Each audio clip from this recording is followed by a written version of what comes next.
Yo, good day and Hey, for Halloween episode. your hair changed a little bit.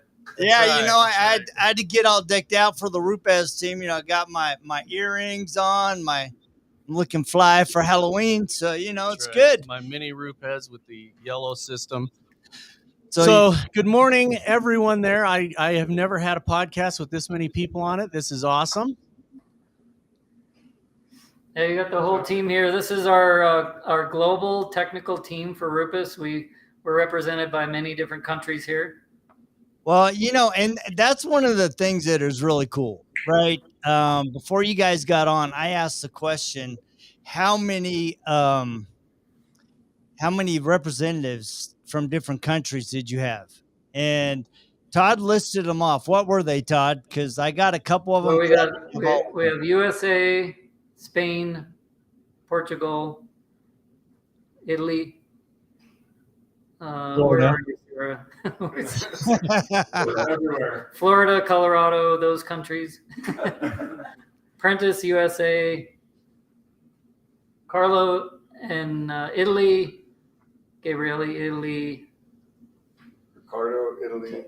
I'm from Florida. That's a different country for sure. Yeah. Ricardo, Italy.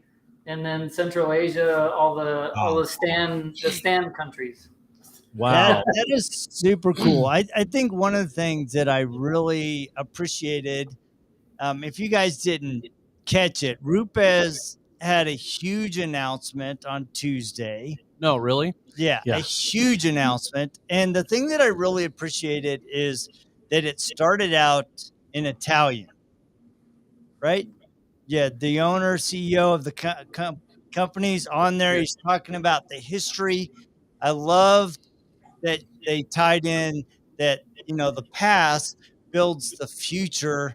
And Rupes is always pushing something new, man. And this Bigfoot hybrid is awesome. I can't wait till next week at SEMA. So obviously the big giant Bigfoot elephant in the room is the Bigfoot hybrid, which Todd is lovingly cradling right now. And literally, guys, we got a bunch of questions that came in to me because people knew you were going to be on the podcast. So there you go. Richard Hutchings is actually in the air right now in an airplane watching this live. So Hey, Richard.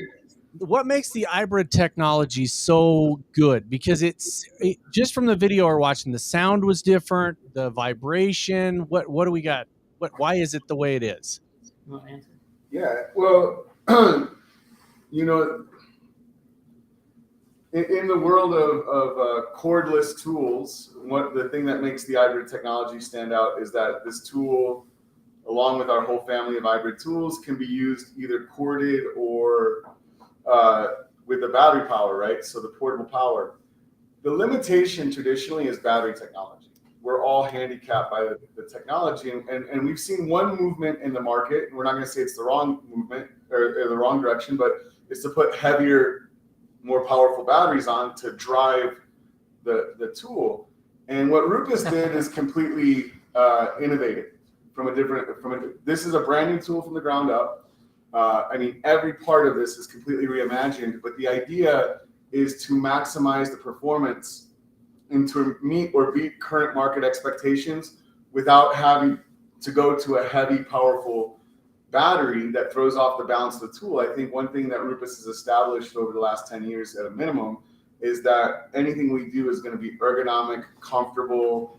It's going to feel good. We're not willing to sacrifice the user experience. And so that's why we're excited about the hybrid 21 and 15 is because this is our approach to that market, and it is more comfortable. It is the lightest battery powered tool I've felt. It's lighter than our Mark III.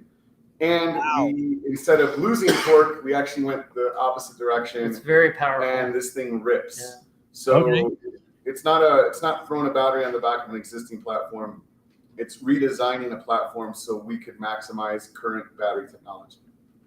Yeah, and that's what we saw that, but it literally everybody, the same sentiment has come out of everybody. They're like, I can't wait to get this in my hands. I got to get this. I got to see how it feels. The trigger sounds awesome. So we are going to be, and I'm very thankful to Rupes because we've been invited to be in your booth at SEMA. We're going to do some live stuff there. We've had a number of people that ask us if we're going to go live in there. Yes, we're going to go live in the booth. We'll get some close-ups of the device. The questions that I have are things like, does the battery charge when it's plugged into the cord on the device itself, or is it a separate charger? No, the cord gives you an option to the power source for the tool, but it does not charge the battery while you're using it. Okay, No. so it's similar to the what high heel that Sydney calls the other hybrid. Yeah, because actually the way it would work is you're going to take the battery off and you're going to put this adapter on that will change it to a corded tool. Okay, and then the other question that somebody asked me was, does this change or has it been incorporated into the whole Rupes systems? Right. So we all are very familiar with kind of the. I call it idiot proof, and I apologize to you guys that have created it, but the idiot proof system that Rupes has, where it's like blue pad, blue polish, blue, right. yellow. It makes total sense to somebody with a thick head like Charlie Brown over here. So, does it change anything, or have you guys re-engineered some of the products that go out as well? Yeah, interesting question. And our team is still optimizing the whole balancing and how it fits into a system that has been pre-existing for years already, right? Mm-hmm. So, but the full intention is that the hybrid tools will use the consumables that are in our current DA system, with some caveat to that. We have adjusted our wool pad. So we've kind of redesigned the wool pad in the DA system to accommodate not only this tool, but also improve the performance across all of the tools that are dual action. And then you might have also seen this pad, which is a new color. Yep. That has been a pad that's coming out, with the tool synchronized in time, but not specifically for that tool. It's for all of our dual action tools. So there has been a little bit of adjusting on, pad design, because the eccentric set and the balancing of this tool is completely different than our other tools. So we've tweaked the wool pads a little bit. But the other pads, the foam pads, the microfiber pads, those remain the same. Yeah. The one thing that I really noticed when Todd was doing his section in the introduction on Tuesday was how quiet the device was. And it goes to Bob Rassman's question is like, it seems like you're moving more and more to anti-vibration, because to me it seems like the vibration is part of what causes so much noise and tires you out when you're using a polisher. Well, and there's different performance factors that engineers think about when creating polishing tools, but vibration, sound, heat, all those are part of how the tool operates. So it's very important to Rupes, and probably, if we can toot our own horn here, it's more important to us as a company than it might be to other tool companies. But we really focus on things like sound and heat and vibration and how it feels in your hands, how you use it, and more importantly, how it works with the other components in a system. Because when anybody is polishing on paint, the result they get from machine polishing happens because of a combination of things. There's a tool, there's a compound, there's a pad, there's a person. Yep. And those four things created that result. It isn't a tool. Right. It's four things that create the result. So what we as a company focus on is the synergies between those four things. That's what we focus on. And I know that you guys really are passionate about that stuff. The opportunities that we've had in the past to be at the facility a couple of times during trainings. I remember Todd was, we had a Honda hood in there and we were literally trying to heat it up to the point where we would burn through, and you could hear the obviously Honda hood. It was aluminum. It's popping because of the heat dissipation that's going on, and we could not burn through. And so I think that is that's a huge advantage for you guys to have the hands-on that you do. I know that the care and precision that you guys put into just the trainings alone With Sarah when we were there, there was that 69 Coronet that was there, and you guys doing the sanding and putting into that. And especially with Jason, you've always been doing that. I mean, we've known you for 150 years, and just the care that you put into that. I'm only 35. Yeah. It's actually since 1947. Jason was at this facility. I'm not sure anybody knows that or not, but there's a Rupes facility for birthing of the future trainers, and So you guys, the last question that I got from somebody online was that hasn't come up yet was it is about the new pad color. Somebody noticed there's a new pad color on it, and they wondered, where does that one fit in the system? Yeah, so this new pad is a foam pad for dual action polishers, meaning our random orbitals and gear driven orbitals. Mm-hmm. But it's positioned in terms of aggressiveness and finishing sort of in between our blue, most aggressive version of our pad, and our yellow, which is medium. We're calling this intermediate. So it's kind of a medium in between a real strong cutting pad and a medium cutting pad. But the unique feature about this new pad that we're launching is its versatility goes across all of our liquids and all of our tools. So it's kind of like what did you got? Oh, a cut and finish pad.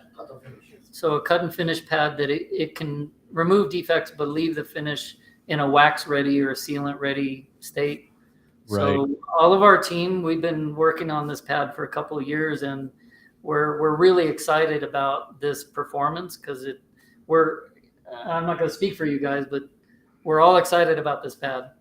A lot of people used to, early on, I've been with Rupes for a little while, used to use the yellow pad, our yellow foam pad, to cut because it had a good surface area and it did a good job even with cutting compounds. But the pad wasn't the most durable when it was used in that way because it's not designed to be used that way.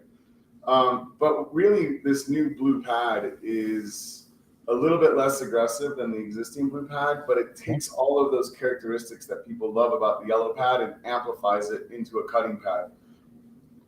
Honestly, it's really incredible how well it cuts for the finish quality it deserves. It's super, super cool. And it is blue, so it fits in the blue range, but it also kind of recalls in our history the green pad we used to have, which a lot of people loved this idea. So this pad kind of fits in there.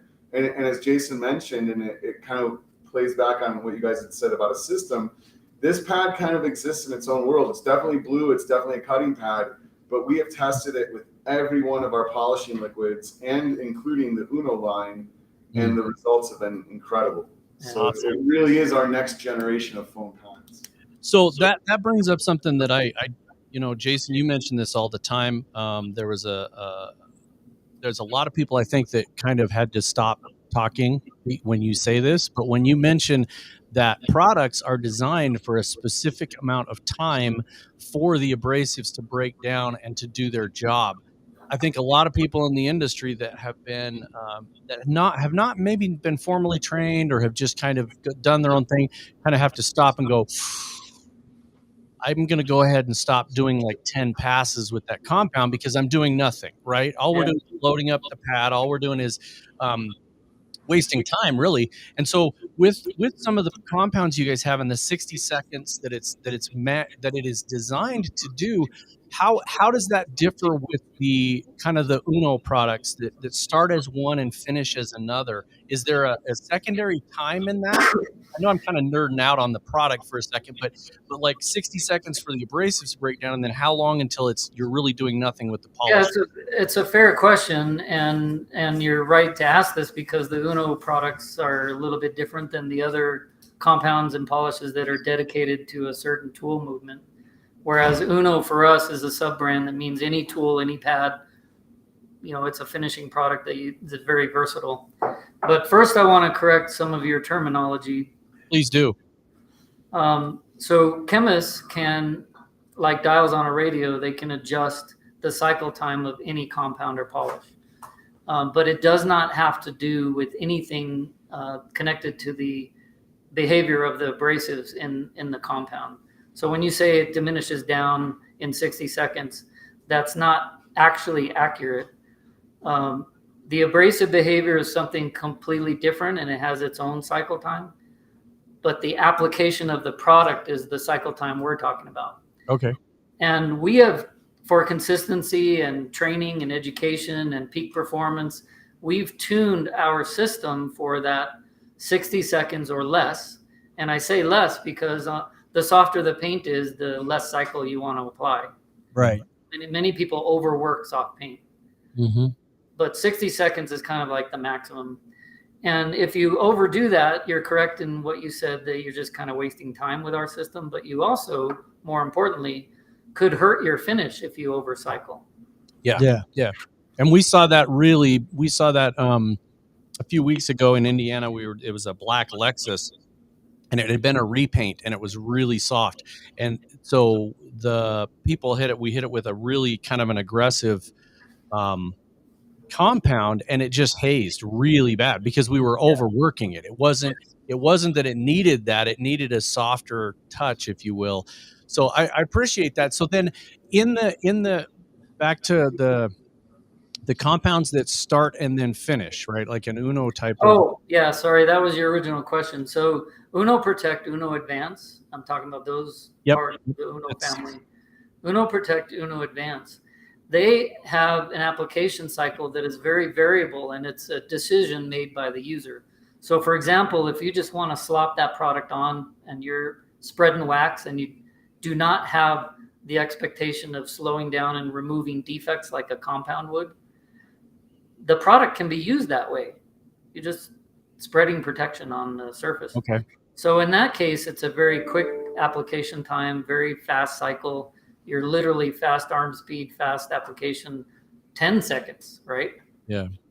But if you want to, Uno Protect and Uno Advance, you can apply it like a compound, slow down your arm speed, do more cycle time, and that will cause the abrasives in the product to mechanically remove defects, and the product can do that as well. So there is no set cycle time for Uno Protect, Uno Advance. It's a variable. It's a choice of the user. Right. It's back to your four things that you have there. It's the person, it's the environment, it's the paint, it's the tool. So let's jump back to the IBRID. Battery is at an angle. Is that a weight or a balance design feature of it? Okay. Awesome. Yes. It has to do with the balancing, and it has to do with the weight. There's a very specific reason that this angle and everything is designed this way.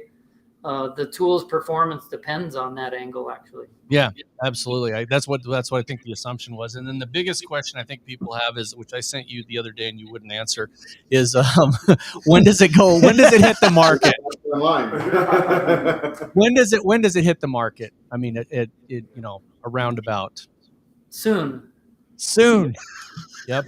I'm trying, man. I tried to get him to spill the beans on Monday on a different podcast, and he wouldn't do it. There's I an was event next week called SEMA. Maybe that soon. Yeah, maybe. But I think the thing is, well, you will. What we are offering at SEMA is the opportunity to take some prototype, handmade, pre-production tools where we're bringing those to SEMA. You can go to the booth and actually experience the tool, even though we're not completely fully done with production yet. But you can experience the tool by going to SEMA. So those of you listening, if you're already going to SEMA, please come by the booth. You can get an early experience from a prototype tool and kind of get a feel for it. He'll be there, and I will give you all as I hold it in my hands and cradle it like Todd did. I think you are going to be the most popular booth in the West Hall. I just hands down. Sorry, not sorry. Yeah. Be awesome. And hey, when you're in our booth doing your podcast, you have to wear that wig. That has to be part of it. Yeah, absolutely. I got to give my daughter Cynthia a shout out. This is actually one of hers, And Oh, so last night I'm like, well, all right, it's a Halloween episode. Do you have a nice afro I can wear? She, oh, Dad, I got one perfect for you. So it was either this one or the nice pink flowing one that she has. So I opted Yeah, no, for I just this. went for the yellow shirt to look like Charlie Brown, and I So can't. I'm Are you practicing like- here. Are you looking like Phil Lynott or something, or what's going on? That's right. I could do it with Sarah's hair. I'm very jealous of Sarah's hair, but I can't pull that off. I just can't do. Look at that. Look at that over there. Yeah. So there's some hair. Yeah, right Right. there. she's got the best hair in the Holy business, cow. hands down. So I mean, if I could have Sarah hair, I'd be cool. So Sarah hair. one of the things That should be a line. That should be its own social media channel at sarahhair.com. I'm going to buy that name right now. Sarah hair. So one of the things that was really cool, and I actually went back and I watched this 3 times. So this is how it impressed me, was the opening of the silver box. Yeah. And I actually called Shad Stoker. I go, dude, you and I are buddies. So tell me what was that like? He's like, oh, dude, the Rupes, the new hybrid is amazing. He goes, you got to get your hands on it. So yeah, he did. It just so you know, he was watching it. Nobody is jealous of my hair, Richard. There isn't He ain't anything got there. hair. Maybe one of the Rupes polishers will help it grow. That's back right. or something. Are you guys going to work? That's the other one. Are you guys going to work on a hair polishing thing where you could just polish it out? It looked like Todd's watch. We'd buff this thing out. So Yeah, I wanna hit that with some sandpaper first. Wow. dude, you can't get all those wrinkles and No, rough you skin can't. out. You It's can't. like It's- a crocodile, No, yeah, man. it's really bad. Oh, that's funny, Misty. Well, Whoa. we're super excited. I mean, you have an incredible team there. I mean, you got people from 5 different countries. Yep. And to me, this speaks to the international impact of what Rupes is doing for the industry. And I mean, it says a lot about the legacy of what you guys have built over the years, what the entire team there is doing globally. I mean, we see Yeah. Jason, but we see Sarah, we see Todd, but to have these international faces that we're going to get to know and love and have them be the ambassadors for their countries. I mean, that's phenomenal. And like I said, I just loved the opening when your CEO just started out in Italian, because I love cultures and people, and I think that's one of the things tapping into not only Rupes but also the IDA, right, Jason? I mean, Yeah, you're sure. one of the big guys for building the IDA internationally, and we've seen some amazing things come out, especially this year in places like Karim Khan and just Yeah, all across. yeah. And it's a testament of Rupes's leadership, tied not only as a polishing company, a tool company, a system company, but you guys are really working to impact the entire industry while building a phenomenal system. And in the words of Dustin, I love this, what he said, his comment. So Rupes makes it easy to run a big shop without sacrificing quality. Your system is a huge part of our process.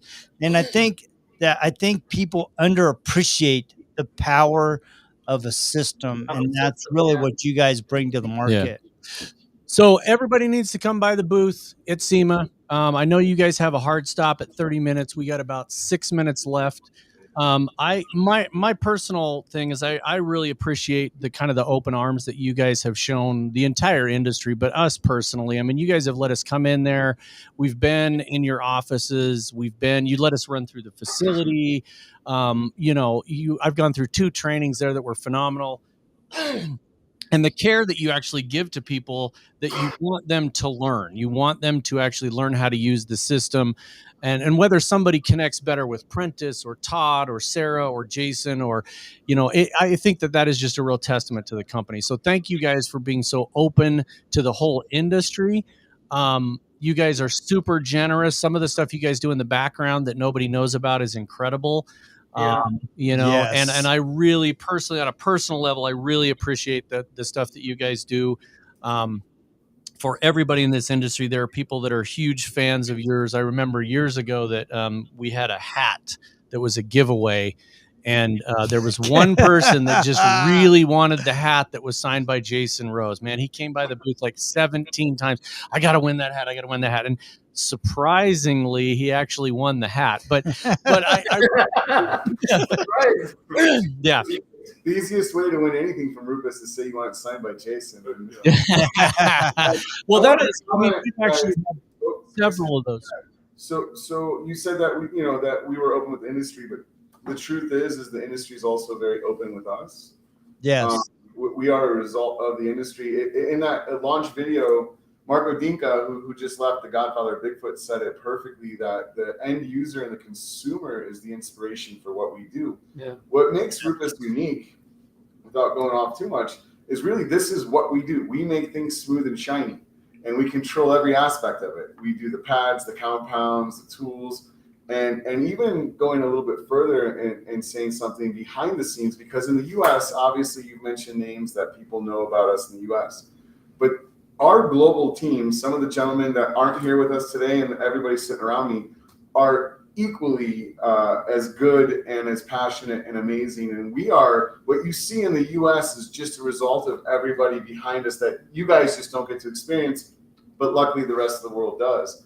So it's just important to point that out, that we are a family and a team that work together. We're just the faces that you guys see in the US, but there's a whole that for people sure. dedicated. The company, you guys are only the product of the company, and I appreciate that, Todd. It has been a real honor to get to know you guys and to hear the stories and to be there and see the stuff. I know that we've known Prentice for a number of years, and when we heard that Prentice was going to be joining the team, we thought, oh, that is a perfect fit, because he fits into that mold and he's generous and kind and everything that I think the company represents.